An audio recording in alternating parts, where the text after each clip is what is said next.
Hello बच्चों, आज हम लोग एक बहुत ही इंटरेस्टिंग टॉपिक डिस्कस करेंगे। टॉपिक का नाम क्या है बेटा? समावयवता। तो समावयवता है कहाँ पे, कौन से चैप्टर का टॉपिक है, कहाँ पढ़ते हैं हम लोग इसको?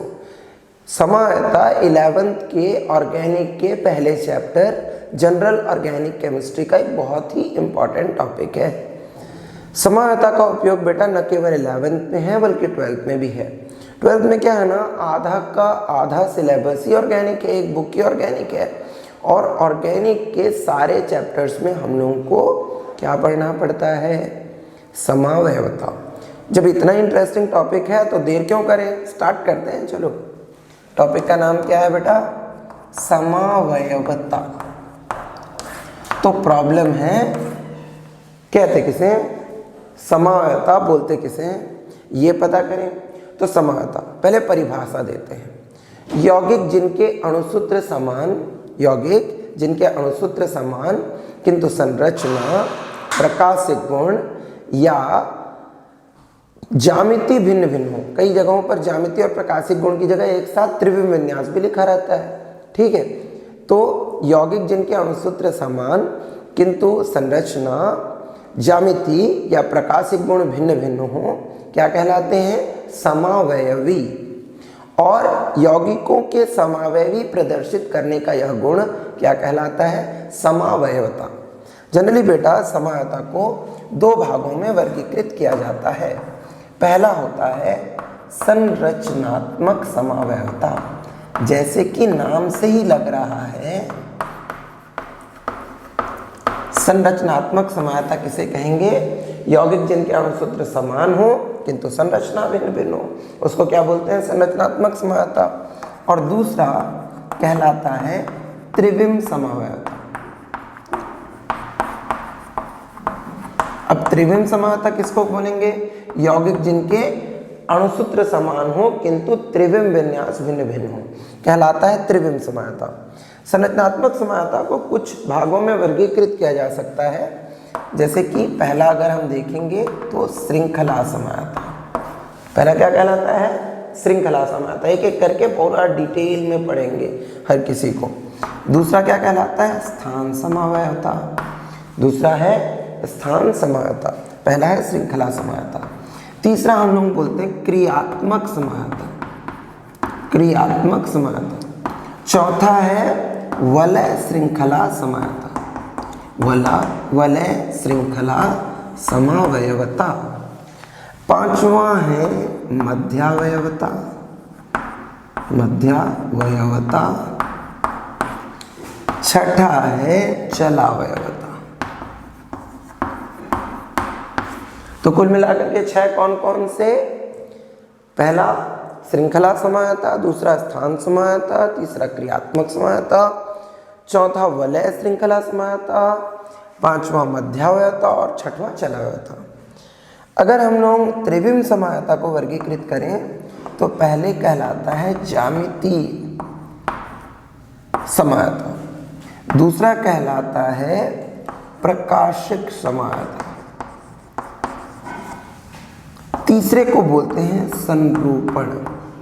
आजकल बहुत सारे बुक्स में संरूपण समावयवता को संरूपण समावयवता नहीं माना जाता, उसको समावयवता ही नहीं माना जाता।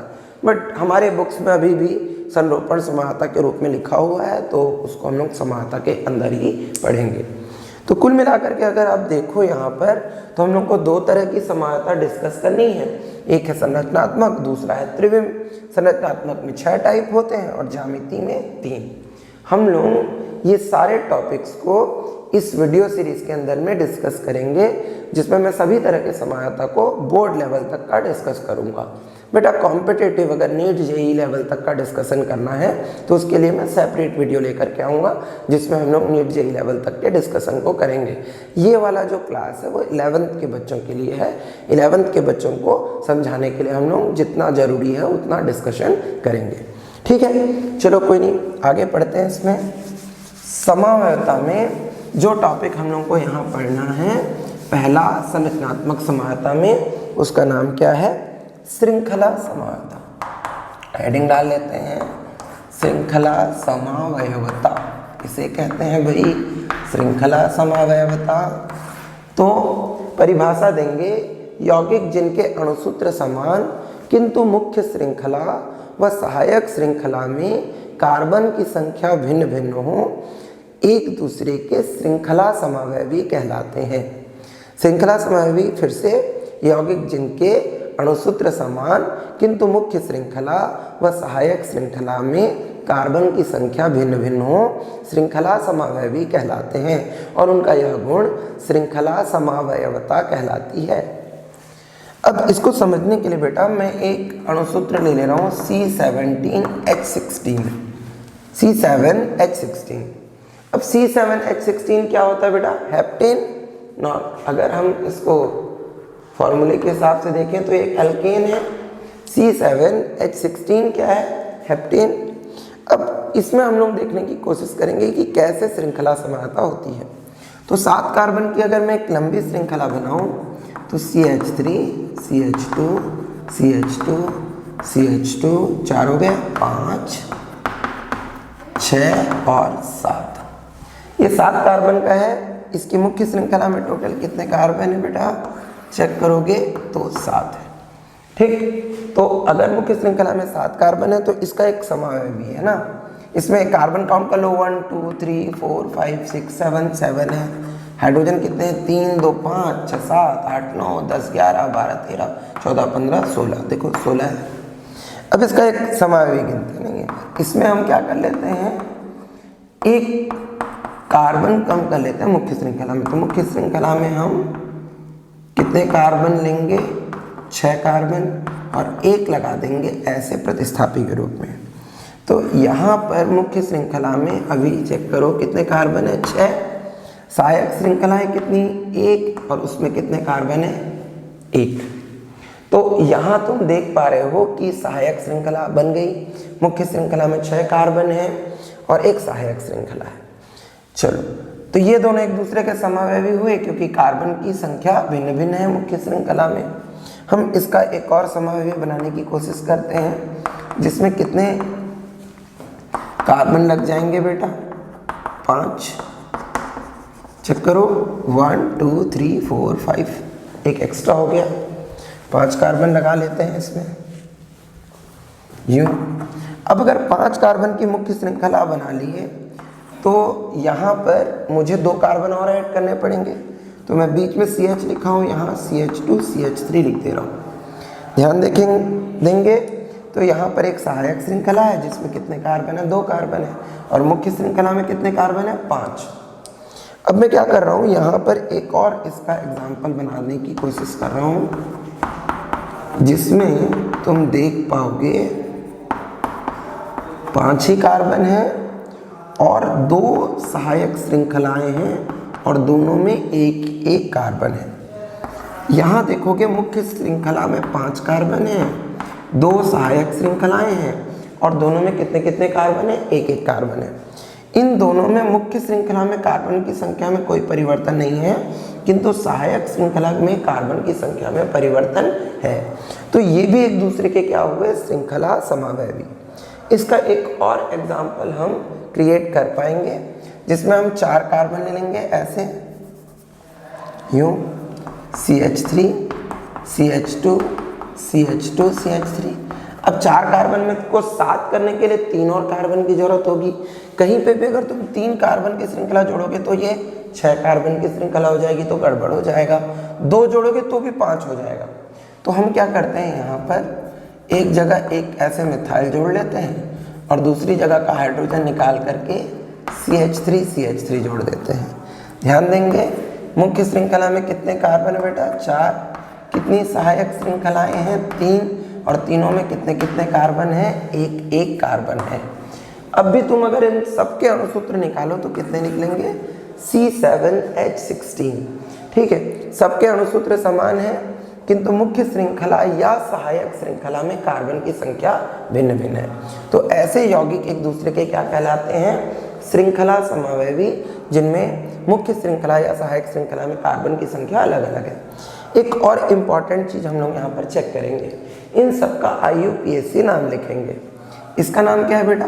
7 कार्बन का है तो इसका नाम है हेप्टेन, नॉर्मल हेप्टेन। इसमें नंबरिंग करेंगे 1 2 3 4 5 एंड 6। तो 2 नंबर पर मैथिल है, इसका नाम क्या हो जाएगा? 2 मैथिल हेक्सेन। इसका नाम लिखेंगे तो क्या आएगा? 1 2 3 4 5। 3 पर यहाँ पर एथिल है तो लिख सकते हैं 3 एथिल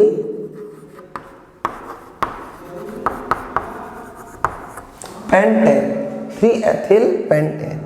इसका नाम क्या होगा? 1 2 3 4 5। 2 पर है 2 2 डाईमेथिल, 2 बार है मैथिल, फिर पेंटेन। और इसका नाम क्या होगा? 1 2 3 4। इसका नाम हो जाएगा 2 2 3। 3 बार है, देखो 3 बार है मैथिल यहाँ पर, 1 2 3। तो 3 बार होता है तो उसको क्या लिखते हैं? ट्राई मैथिल फिर ब्यूटेन।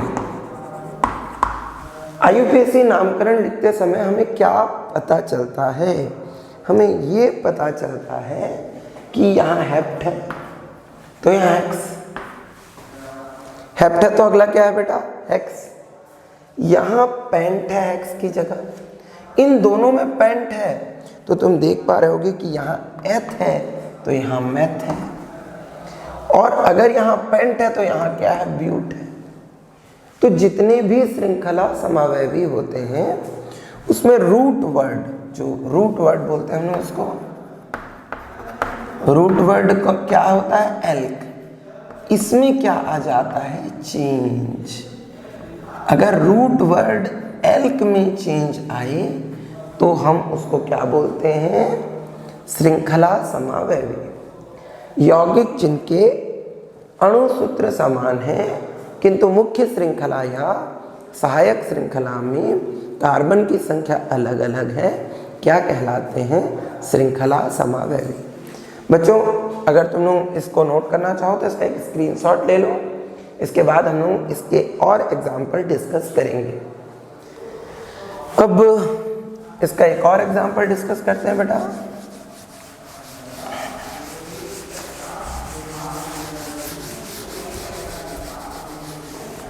जैसे कि एक एग्जाम्पल मैं ले रहा हूं यहां पर, ऐसे साइक्लोपेंटेन, क्या नाम है इसका? साइक्लोपेंटेन।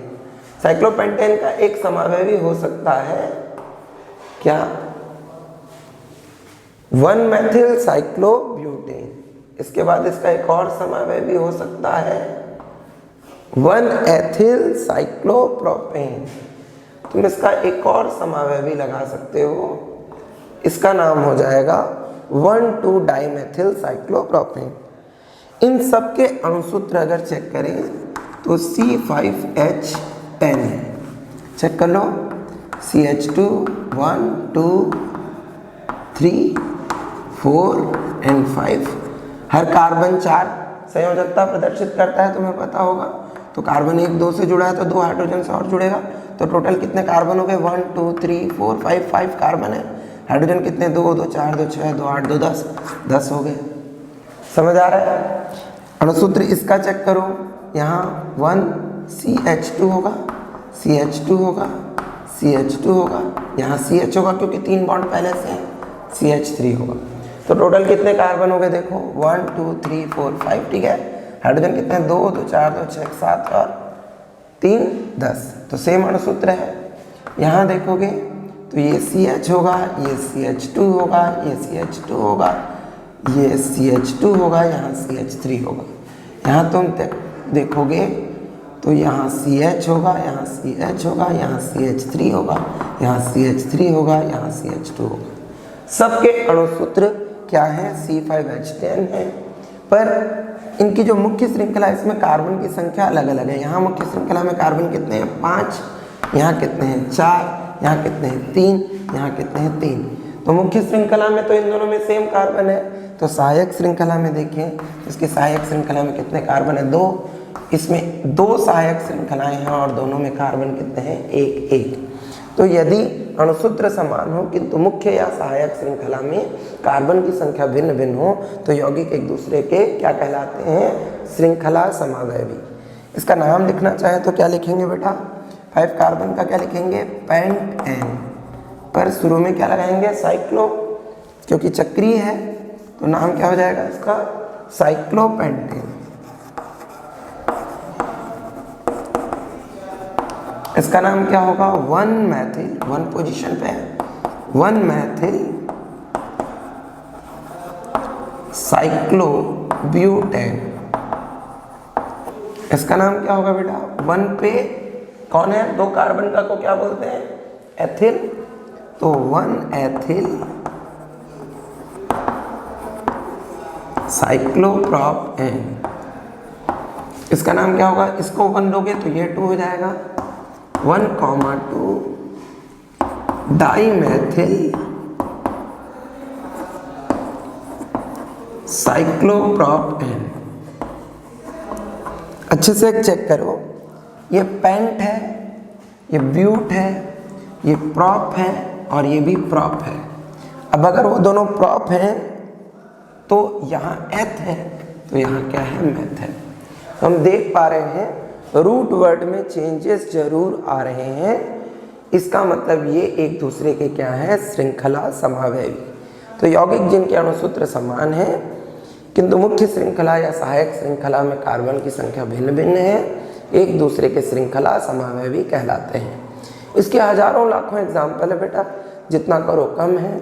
हर तरह के क्रियात्मक समूह में, हर तरह के ऑर्गेनिक चैप्टर में हम लोगों को समावयवी लिखने की जरूरत पड़ती है। कभी कभी तो काउंट करने के लिए भी बोला जाता है, पेंटेन के कुल समावयवों की संख्या, हेप्टेन के कुल समावयवों की संख्या, ऐसे पूछ सकता है। तो वो तुम लोग करके देखोगे तभी सीखोगे, ठीक है। इस तरह से मेरे ख्याल से समझ आ गया होगा कि श्रृंखला समावयवता किसे कहते हैं।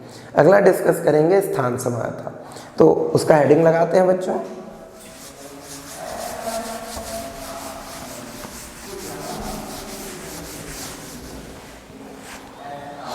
अगला टॉपिक है हमारा क्या, स्थान समावयवता।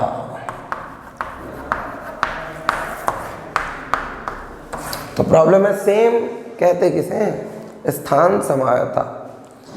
यौगिक जिनके अणुसूत्र समान हैं और वो एक दूसरे के साथ श्रृंखला समावयवता प्रदर्शित नहीं करते में यदि प्रतिस्थापी, बहुबंध या क्रियात्मक समूह का स्थान भिन्न भिन्न हो तो वो एक दूसरे के क्या कहलाते हैं, स्थान समावयवी, और उनका यह गुण क्या कहलाता है, स्थान समावयवता। फिर से, यौगिक जिनके अणुसूत्र क्या हैं, समान हैं किंतु वो एक दूसरे के श्रृंखला समावयवी नहीं है, ये जरूरी है कि श्रृंखला समावयवता ना हो, वे एक दूसरे के श्रृंखला समावयवी नहीं है में यदि प्रतिस्थापी, बहुबंध, बहुबंध मतलब डबल बॉन्ड, ट्रिपल बॉन्ड, बहुबंध या क्रियात्मक समूह, क्रियात्मक समूह तुम जानते हो बेटा, carboxylic acid COOH, CHO, OH, NH2, NO2, है ना, बहुत सारे होते हैं। तो या क्रियात्मक समूह का स्थान भिन्न भिन्न हो तो वो एक दूसरे के क्या कहलाते हैं, स्थान समावयवी कहलाते हैं, और उनकी यह समावयवता स्थान समावयवता कहलाती है। जब मैं परिभाषा बोल रहा हूँ तो बच्चों तुम लोगों को क्या करना चाहिए, इन परिभाषाओं को सुन करके अपने शॉर्ट नोट्स बना लेने चाहिए, ठीक है। तो स्थान समावयवता या पोजीशन आइसोमेरिज्म, इसका एग्जांपल के लिए मैं एक सिंपल सा एग्जांपल ले रहा हूँ, जैसे ये CH3 CH2 CH2 CH CH3 CH3, ठीक है। यहाँ पर अगर तुम मिथाइल को देखो तो यह क्या है, एक प्रतिस्थापी है। मिथाइल क्या है बेटा, एक प्रतिस्थापी है। इसका पोजीशन कितना है चेक करो, 2 पर। नाम लिखेंगे भाई इसका, तो क्या लिखेंगे, 2 पे कौन है बताओ, मैथिल है, तो 2 मैथिल। अब कितने कार्बन है मेन चेन में, 5, तो 5 कार्बन का हो जाएगा पेंटेन। तो नाम क्या हो गया, 2 मैथिल पेंटेन। इसका समावयवी अगर स्थान समावयवी लिखना हो तो हम ऐसे लिख सकते हैं, CH3 CH2 CH CH3 CH2 CH3। यहाँ पर अगर नंबरिंग करेंगे तो किसी भी तरफ से नंबरिंग करेंगे तो एक ही बराबर आएगा। अच्छे से देखेंगे तो जो मिथाइल या मैथिल जो प्रतिस्थापी है वो कौन से नंबर पे है, 3 नंबर पे है। इसका नाम क्या होगा, 3 मैथिल, ऐसा फिर 5 कार्बन का क्या हो जाएगा, पेंटेन। ठीक है, 3 मेथिल पेंटेन।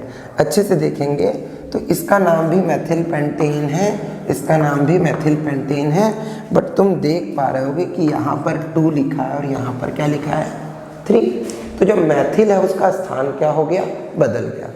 तो यौगिक जिनके अणुसूत्र समान है, इन दोनों के अणुसूत्र क्या होंगे, समान होंगे। ये होगा C6H14, दोनों के अणुसूत्र काउंट कर लेना तुम लोग।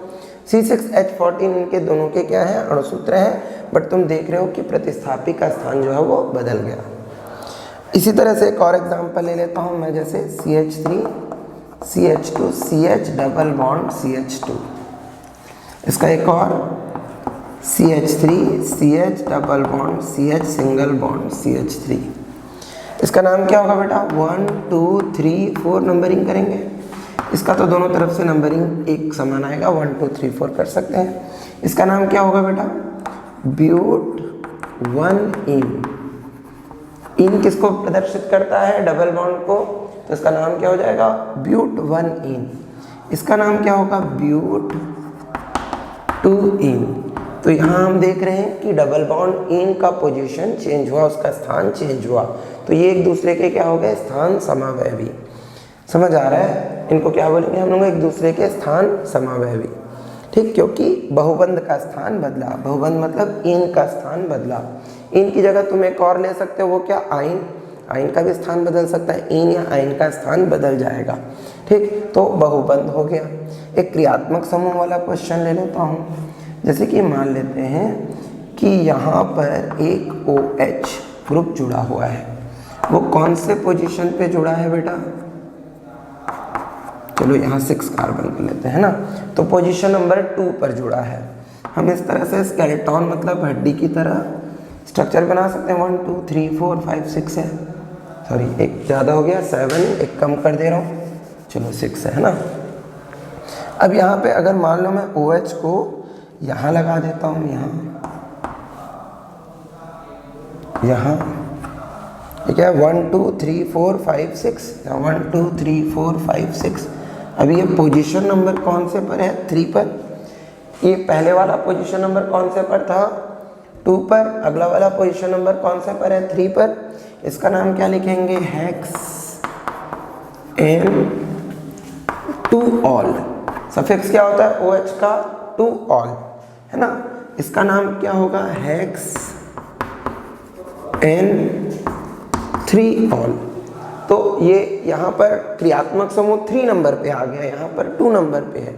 तो अगर क्रियात्मक समूह का स्थान बदल जा रहा है तो भी क्या बोले थे परिभाषा, यौगिक जिनके अणुसूत्र समान हैं किंतु वो एक दूसरे के श्रृंखला समावयवी नहीं है, में प्रतिस्थापी। पहला एग्जाम्पल प्रतिस्थापी का था, दूसरा बहुबंध, दूसरा एग्जाम्पल बहुबंध का था। या क्रियात्मक समूह का स्थान भिन्न भिन्न हो, क्या कहलाते हैं, स्थान समावयवी कहलाते हैं। और उनका यह गुण स्थान समावयवता कहलाती है। ठीक, तो मेरे ख्याल से बहुत आसान है। इसमें ना बेटा एक चीज़ को ध्यान रखना, एक तो यहाँ पे नंबर बदलता है भाई। यहाँ देखो हर जगह तुम देख रहे हो 1 से क्या हो गया, 2 हो गया, यहाँ 2 से क्या हो गया, 3 हो गया। नंबर बदल रहा है, नंबर बदलता है ना। एक और चीज़ यहाँ पर तुम केयर करोगे, पहले अगर तुम ये एग्जाम्पल नोट करना चाहो तो इसका स्क्रीनशॉट ले लो। स्क्रीनशॉट ले लिए तो एक और चीज़ केयर करेंगे, बेंजीन। सब बहुत ही पॉपुलर कंपाउंड है, सबको बेंजीन के बारे में पता होगा। बेंजीन में हम लोग एक पोजीशन देते हैं ऑर्थो मेटा और पैरा। बेंजीन में ऑर्थो मेटा पैरा पोजीशन कौन से हैं, अगर बेंजीन में कोई भी पोजीशन पर कोई एक क्रियात्मक समूह जुड़ा हो या कोई भी एल्किल वेल्किल भी जुड़ा हो सकता है, तो उसके सापेक्ष हम लोग भिन्न स्थितियों को अलग अलग चिन्हांकित करते हैं। इसके ठीक विपरीत पोजीशन इसको पैरा कहते हैं। अगल बगल के 2 पोजीशन ऑर्थो कहलाते हैं और जो बच गए 2 पोजीशन है उन्हें मेटा कहते हैं। ठीक, तो तुम यहाँ पर भी देख सकते हो कि ऑर्थो मेटा पैरा में भी अगर चेंज आएगा तो भी स्थान समानता ही प्रदर्शित होगी।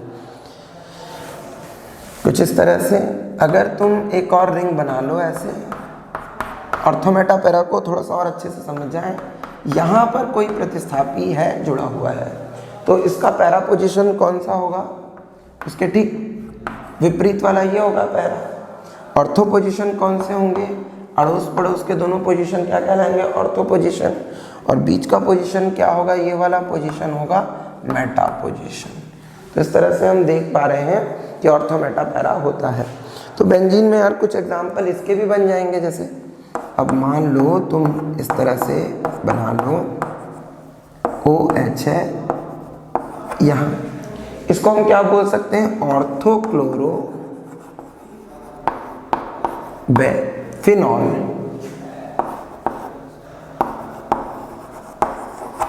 क्या बोलेंगे इसको, ऑर्थोक्लोरोफिनॉल। इसका एक और एग्जाम्पल, अगर इसका समावयवी लिखें तो क्या लिख सकते हैं हम, ऑर्थो की जगह यहाँ अगर क्लोरीन है तो इसको क्या बोल सकते हैं, मेटाक्लोरोफिनॉल।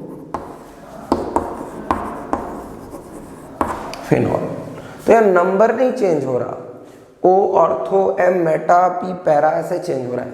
ऑर्थो मेटा पैरा भी चेंज होगा ना बेटा, तब भी यौगिक क्या होंगे, एक दूसरे के स्थान समावयवी, ठीक है, तब भी वो होंगे एक दूसरे के स्थान समावयवी।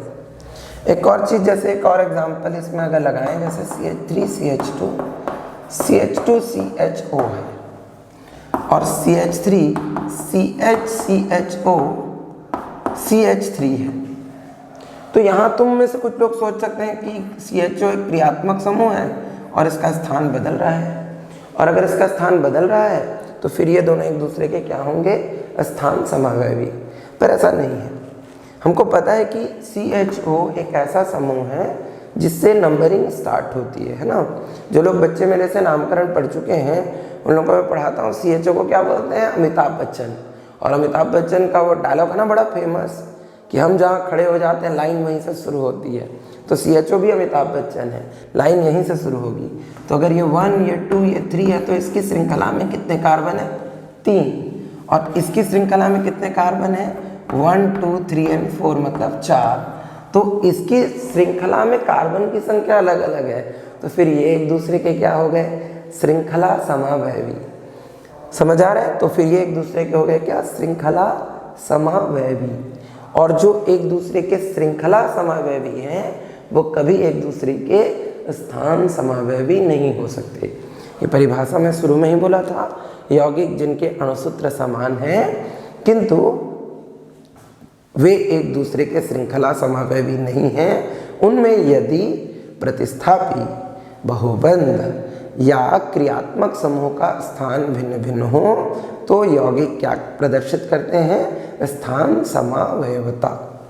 ठीक है, तो यौगिक एक दूसरे के साथ स्थान समावयवता प्रदर्शित करते हैं।